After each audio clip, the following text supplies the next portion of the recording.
বর্তমান সময়ের প্রায় অধিকাংশ সম্পর্কই নষ্ট হয়ে যায় শুধুমাত্র সন্দেহ করার কারণে। আমাদের প্রিয় মানুষগুলো আমাদের সন্দেহ করাটাকে ভালোবাসা মনেই করে না।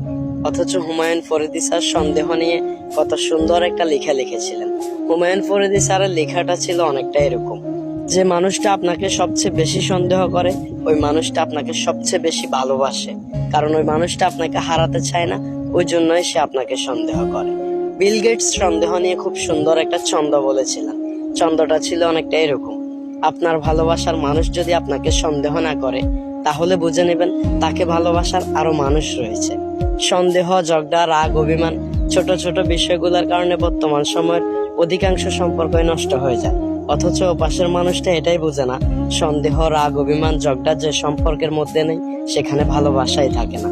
ভালো থাকুক পৃথিবীর সকল ভালোবাসাগুলো।